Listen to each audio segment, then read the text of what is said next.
in order for our high street to survive and compete with other businesses and online businesses, we need to really look at changing our high street first and foremost to make it more attractive for our customers to visit.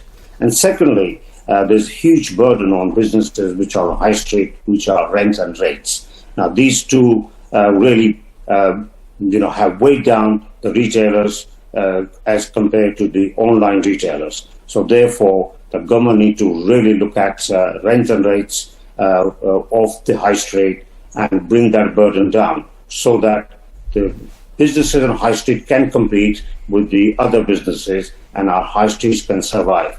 As we know, our high street has been on decline for last number of years, and from 2008 onwards, we have lost over 140,000 jobs in the high street. A large number of retailers have gone away from our high street.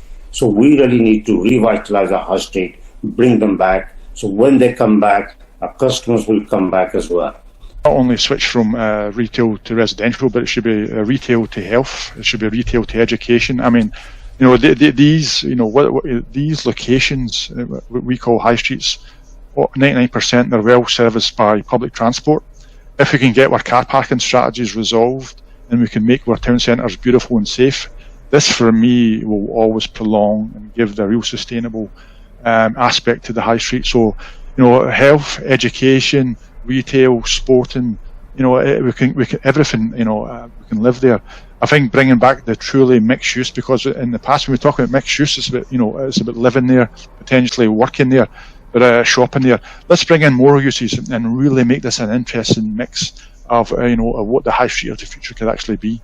Look at different parts of a town centre, so there may be 2 or 3 or 4 or 5 across a town centre that are tracking activity within different areas of that town centre, and that data is actually set out and displayed through our reporting services by hour of the day. So you can actually go into those different locations and look at how footfall is performing by hour of the day in parts of the town centre across every day, and that's 24 hours a day, and that's really the best way of seeing activity. And then we also use the same technology to track footfall into retail stores, so where there are retailers who want to understand how many customers they are coming through their doors, we can install our counters to help them do that. And of course they can then compare how many customers that come through their doors with how many are in the street, and they can work out essentially what is, we call their capture rate, but is essentially a market share. So how many of those people in the street come into their store, and they can see how that changes and then see the impact of what they do in store on that. So if they improve their stock levels, they change their stock, they change their window displays, they improve their staffing, they change their staff schedule, all of those things will impact how many people come in their store, and they can see the direct impact of that. Planning policy, I think anyway, had been moving in the direction of much greater flexibility for the high street, because whilst COVID will have accelerated some of the trends that we've been seeing, those trends have been there for some time.